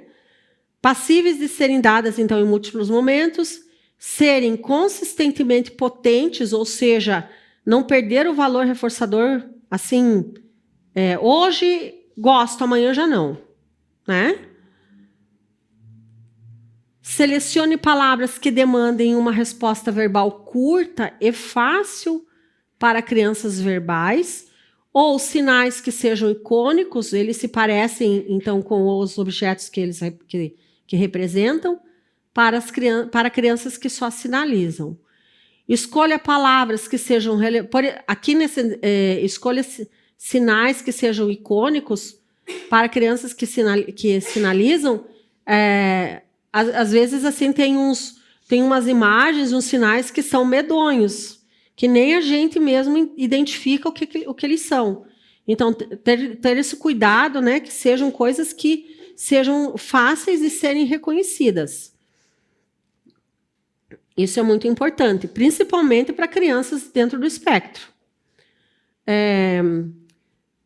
Se ele escolha, né, isso eu acho que é até óbvio, mas precisa ser dito, escolha palavras que sejam relevantes para a vida cotidiana. Não adianta escolher palavras lá, mandos, que não tem nada a ver com o dia a dia da criança, que ela usa lá de vez em quando, às vezes nem usa, né? Coisas que a criança vê e usa frequentemente. Selecione palavras de diferentes categorias. Por exemplo, palavras da categoria de comida, palavras da categoria de brinquedos, palavras da categoria de vídeos que ela assiste, né? De bebidas que ela gosta, de pessoas que ela convive. Não escolha palavras ou sinais que soem ou que sejam muito parecidos, ou irá ser difícil para a criança distinguir entre um e outro. Por exemplo, os sinais para comer e para beber são muito similares. As palavras, por exemplo, bola e bota têm um som muito parecido, né? Exemplos em inglês, né? Meat e eat são muito parecidos. Evite palavras que possam ser aversivas para a criança, tais como cama e banheiro.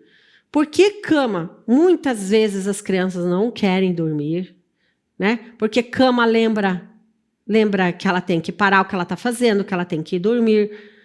Muitas crianças dentro do espectro e fora dele também não querem parar o que estão fazendo também para ir no banheiro. O banheiro lembra escovar os dentes, tomar banho, que muitas crianças muitas vezes têm dificuldade, né? Lembra também fazer cocô, fazer xixi, que muitas crianças têm dificuldade para fazer, né, utilizando o banheiro. Isso dentro de mandos. Agora, o próximo operante é a linguagem receptiva. Então, o operante da linguagem receptiva, ele indica, né, a linguagem receptiva é seguir instruções. A gente até chama de comportamento de ouvinte. Não sei se vocês já ouviram falar, né? Seguir instruções ou atender os pedidos de outras pessoas. Um exemplo seria dar um beijo em alguém quando este lhe diz, me dê um beijo. Ou sentar-se quando alguém diz, sente-se, por favor. Ou me entrega o celular quando alguém pede para entregar o celular. Ou então, pinte esse desenho quando alguém entrega um desenho para ser pintado, né?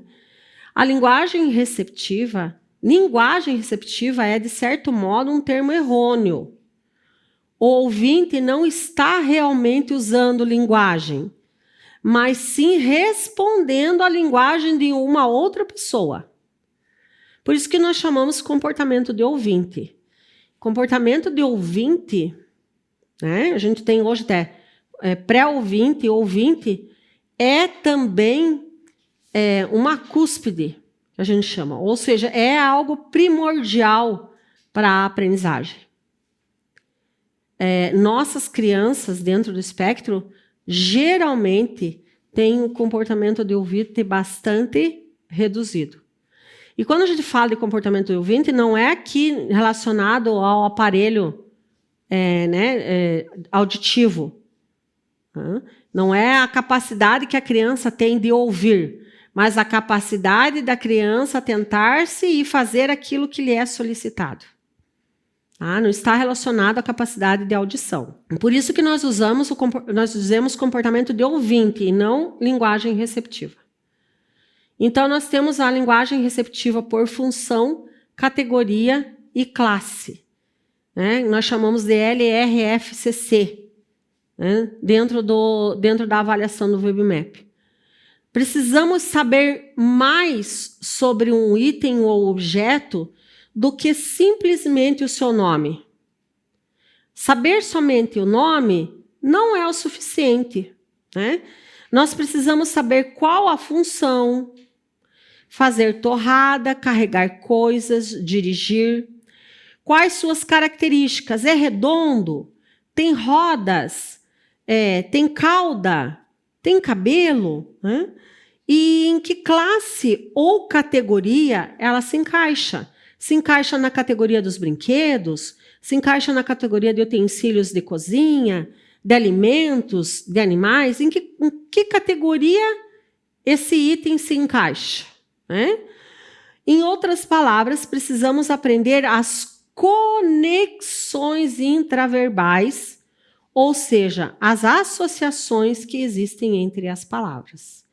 Então, por isso que a gente diz que não basta somente nomear, não basta somente me dizer uma lista de coisas. Mas eu quero saber se você sabe como as coisas se relacionam. Nem sempre nós sabemos como as coisas são chamadas. Quem nunca? Me dá aquele negócio ali? Que negócio? Ah, aquele negócio. Lembra aquele negócio que eu te falei? Que negócio? Nem sempre, então, a gente lembra ou a gente sabe como as coisas são chamadas. Então, podemos dizer coisas tais como: me dá aquela coisinha quadrada e vermelha que fica sob um copo. Se precisamos de um pires e não sabemos o seu nome. Então, o RFCC é a habilidade de responder a itens no ambiente quando é dada uma descrição deles e não os seus nomes. Um exemplo seria apontar para avião quando alguém diz: mostre-me alguma coisa que voa no céu. Se eu te mostrar essa figura, nós temos aqui uma flor, um cão, um cachorro e um avião. E se eu faço a pergunta: mostre-me uma coisa que voa no céu, qual dessas três coisas eu teria que mostrar, né? O avião. Eu não perguntei: mostre-me o avião. Eu perguntei por uma característica, né? Ah, me mostre o quilate. Ou me mostre o que faz au, au. Tem algumas crianças que não conseguem me responder pelo verbo latir. Né? Mostre-me para mim uma coisa que eu posso cheirar. Ou que, se está aqui, por exemplo, mostre para mim algo que nasce no jardim. Né? Então, a criança me responder, o indivíduo me responder pelas características que eu estou dando sobre esse item, não sob controle do nome, né? Mas sim das características. Já o tato, aqui é a receptiva, né? RFCC é a linguagem receptiva, por função,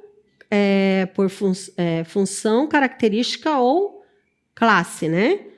Já o tato, por função, característica ou classe ou categoria, é a mesma coisa, mas com a adição de fazer um tato agora, né? Ou nomear o item ao invés de simplesmente indicá-lo receptivamente. Antes eu estava só mostrando, apontando. Então, linguagem receptiva. Agora eu vou nomear por função, por característica ou classe, né? Um exemplo seria dizer flores quando alguém diz: mostre-me alguma coisa que tem um cheiro muito bom.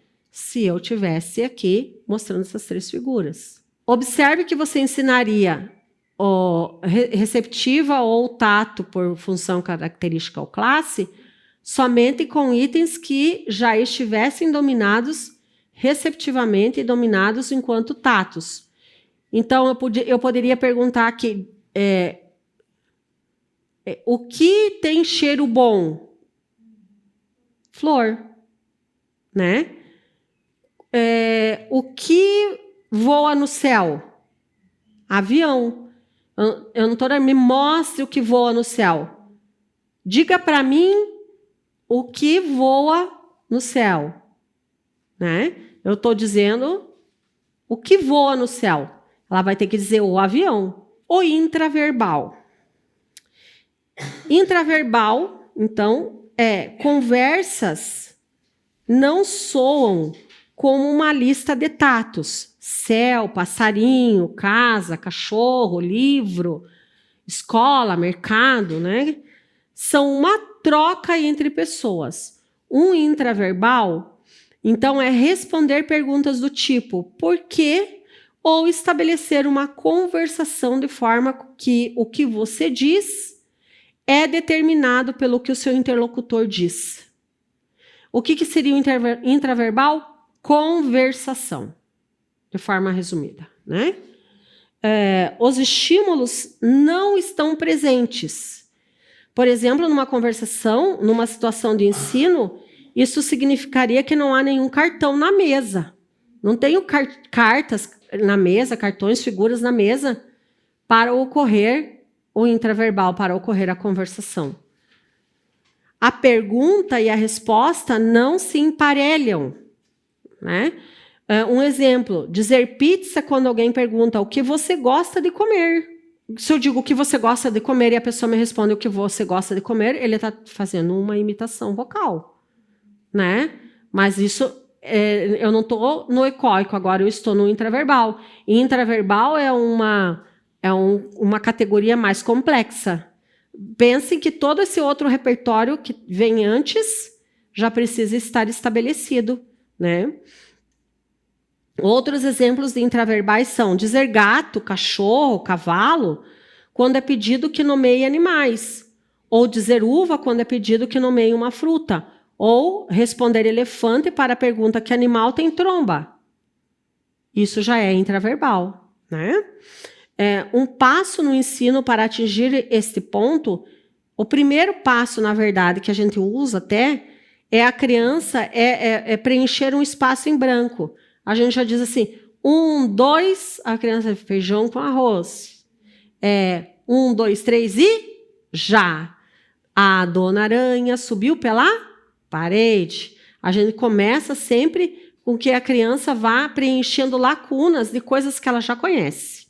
De músicas, ou até próprio de algumas frases que são muito usadas em brincadeiras, né? Sempre preencher, a gente inicia com esse preenchimento. Às vezes a gente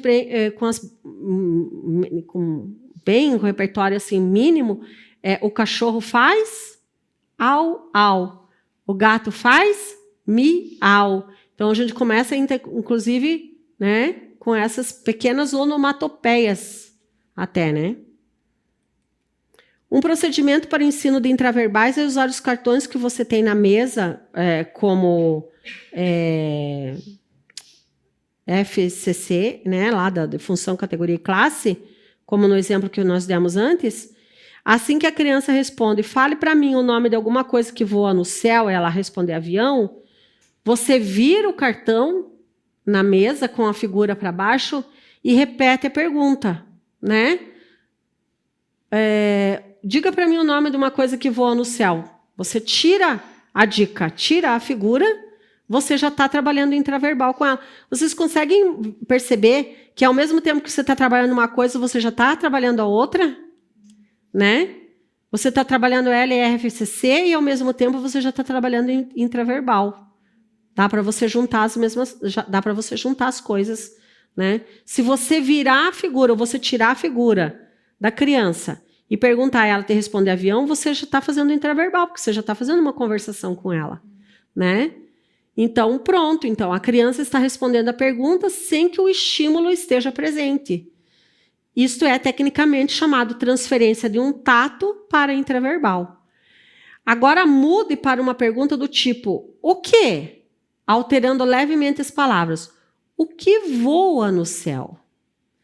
Obviamente, o objetivo é que a criança, enfim, seja capaz de responder perguntas sem passar por todo esse procedimento e a coisa se torne mais natural e mais consistente, né? Você pode perceber como este é o começo de habilidades de conversação? Dá uma olhada aqui, ó. O que você comeu de lanche hoje? Batata frita. Batata frita é um tipo de...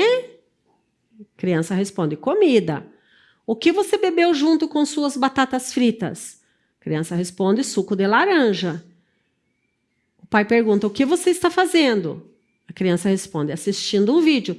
Tem crianças que vão falar ali só vídeo. Elas ainda não têm um repertório, né, para uma frase ainda, né? Que vídeo? Castelo Rá-Tim-Bum. Vejam que isso aqui já é o início de que uma conversação está sendo aprendida.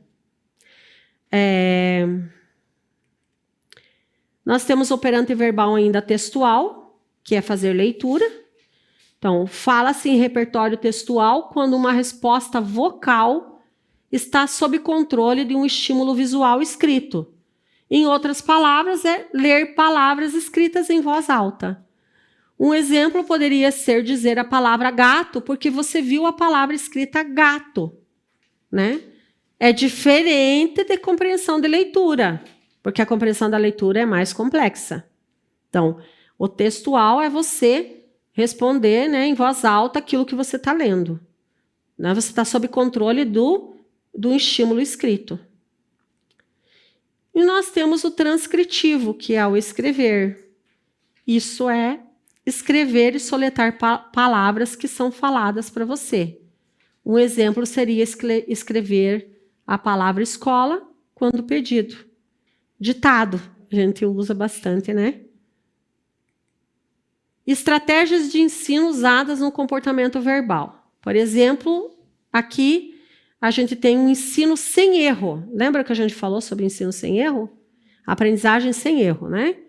O professor pergunta, qual é o seu nome? E ele já dá a resposta, né? Qual é o seu nome? É o SD, né? Ou seja, o estímulo discriminativo. E ele já coloca ali, ó, qual é o seu nome? José. Ele já responde. Ao mesmo tempo que ele pergunta, ele responde, né? José é a dica verbal total.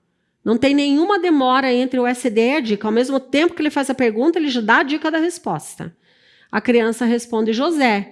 Então, a criança responde repetindo, ou seja, ela está ecoando, ela está fazendo ecoico, né? Ecoando o professor. Aí o professor vai dizer, legal, José, reforçador. Então, nós temos o antecedente, nós temos a resposta e nós temos a consequência. E percebam que quando eu falo aqui, ó, ensino sem erro, é porque eu estou dando o SD e imediatamente eu estou dando a dica que eu quero que a criança responda. Né? Por isso que é ensino sem erro. Agora, você pode ver que uma criança não está realmente respondendo a pergunta. Está meramente ecoando ou repetindo o que o professor disse, correto? Esse comportamento é chamado dependente de dica. Você não quer que a criança meramente ecoe suas dicas.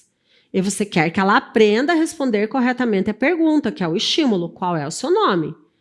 A próxima tarefa é transferir a resposta produzida a partir da sua dica para o estímulo, ou SD, ou qual é o seu nome. Isso é colocar o comportamento sob controle do estímulo e não da dica que você está dando.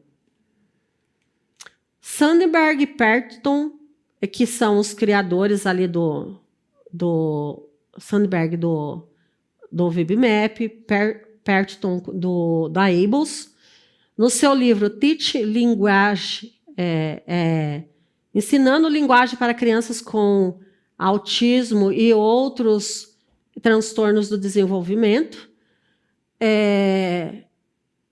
sem edição em português, infelizmente, identificam, então, um procedimento de transferência rápido, fazendo o seguinte, como que a gente vai tirar a dica? Né? Procedimento de transferência de controle de estímulo, procedimento de transferência rápido. Então, um exemplo. Professor, qual é o seu nome? SD, né? O estímulo discriminativo. José, a dica verbal completa. A criança vai responder José. Então, ela está respondendo, repetindo ou ecoando o professor. O professor pergunta novamente, qual é o seu nome? Repete imediatamente, então, repetindo imediatamente o SD, esperando 2 segundos, a criança responde ao SD, José, e o professor responde, oba, é isso mesmo, reforçador, né? Que isso é o reforçador. Então, depois de você ensinar várias vezes dando dica completa e imediata, você vai fazer uma sondagem para ver... E o que é essa sondagem? Nada mais é do que esperar esses segundinhos para ver se vem a resposta. Né? De forma independente. A resposta aí foi transferida da dica para o SD. A criança não ficou sob controle da dica que o professor deu, mas sobre o SD, sobre a pergunta que o professor fez. Né? Isso significa que, ao invés de ecoar o que você disse, ela está respondendo a pergunta.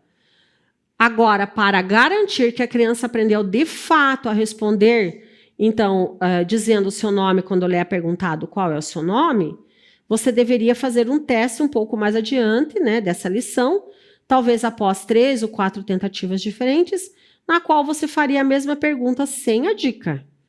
Obviamente, isso irá demandar um pouco de treino para que a criança seja capaz de responder fluentemente a pergunta. Tem crianças que ecoam a pergunta que a gente faz. Qual é o seu nome? E daí, se você fica esperando ela responder, ela repete qual é o seu nome. Agora, eu já fiz várias experiências. Eu já sei as crianças que precisam ainda de dica, né? Qual é o seu nome? Ao invés de eu ficar esperando, eu já digo, qual é o seu nome? Andréia. Aí a criança já fala, qual é o seu nome? João. A criança fala João, ao invés de responder qual é o seu nome. É. Tem algumas ainda que respondem qual é o seu nome, João. Né? Um conceito-chave para usar o procedimento de transferência de estímulo. Se a criança apresentar a resposta correta numa única situação, isolada que seja, né, operante verbal, então você pode transferir essa resposta para qualquer outra situação através do procedimento de transferência de controle de estímulo. No exemplo dado acima, né, nós sabemos que a criança sabe ecoar o professor. Então, usamos o eco e transferimos sua resposta para um estímulo intraverbal. Lembre-se que intraverbal significa que o que você diz é determinado pelo que a outra pessoa diz. É responder perguntas ou responder aos comentários de alguém com o seu próprio comentário. Como que eu vou transferir de ecoico para tato? Digamos que seu aluno sabe ecoar cachorro. Isso significa que, quando dizemos cachorro, ele irá dizer cachorro. Mas a gente gostaria de fazer ele nomear por si mesmo a figura de um cachorro. Então, o que eu faço, né? Um professor aponta para a figura do cachorro, né? Cachorro. A criança vai ecoar cachorro. O professor vai perguntar, o que é isso? E aponta para a figura do cachorro, o aluno, o aprendiz vai responder cachorro. Então, de ecoico passou para tato. A transferência de tato para a função característica e classe, agora que o seu aluno pode nomear fluentemente cachorro, nós vamos transferir esse conhecimento para a função característica ou classe de um item. O professor vai perguntar o que é isso, apontando para a figura do cachorro. A criança vai responder cachorro. O professor vai dizer, diga o nome de um animal. A criança vai responder cachorro, porque é com aquilo que ele está trabalhando no momento. Transferência de tato para intraverbal. Digamos que o seu aluno tem agora um amplo vocabulário de tatos e nós queremos fazê-lo responder a algumas perguntas intraverbais. O professor apresenta à criança uma série de figuras. Diga-me alguma coisa que você come dentre essas figuras. A criança vê as figuras de uma banana, vaca, casa e bicicleta. Aí a criança vai responder banana. O professor vira a figura para baixo, de forma que a criança não a veja, porque se ela puder vê-la, isso seria um tato. O que você come? A criança vai responder banana. Eu saí de um tato para um intraverbal, porque eu tirei a figura de visão, né? O que fazer se a resposta é incorreta? Usando o procedimento de correção. O que acontece se a criança não responde ou responde incorretamente? Para conseguir a resposta correta, você precisa usar um procedimento de correção, juntamente com a dica ou menos intrusiva necessária para a obtenção da resposta correta. Então, nós vamos ver um exemplo de procedimento de correção com uma dica verbal completa. Então, aqui nós temos o exemplo do procedimento de correção. E nós temos ali, então, professor, o que você quer? SD sem nenhuma dica. A criança estendendo o braço em direção à água, né? Suco. Resposta incorreta. O professor vai perguntar novamente, o que você quer? Água. Já dando a dica seguida. Então, repete o SD com dica verbal total, completa, sem chance de erro. A criança vai ecoar água. O professor vai repetir o SD para transferir a resposta para o estímulo. O que você quer? A criança vai responder água. Resposta correta. É uma forma de correção. Agora nós vamos fazer alguns exercícios, né? Quero que vocês pensem aí. Qual é o operante? Você diz ao garçom, por favor, eu gostaria de um prato de salmão grelhado com arroz e legumes. O garçom responde com o prato solicitado. Você recebe o prato e começa a comer. Qual é o operante verbal envolvido nessa situação?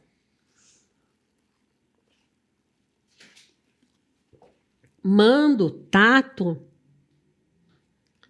ecoico, intraverbal.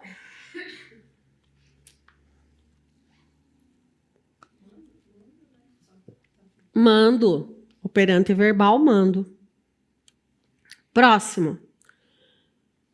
A pessoa pergunta qual foi o nome do personagem principal do filme que você assistiu ontem à noite. Você responde, o nome do personagem principal era John. Qual será o operante verbal envolvido aqui nessa situação? Intraverbal. Nós estamos fazendo aqui perguntas e respostas.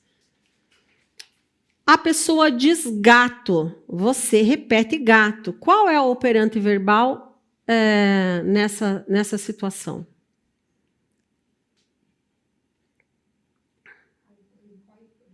Ecoico. Operante verbal ecoico. Você está repetindo aquilo que alguém falou. Próxima situação. Você vê uma flor colorida no parque. Você descreve a flor dizendo: essa flor é amarela, tem pétalas longas e finas, ela tem um centro marrom escuro e parece muito delicada.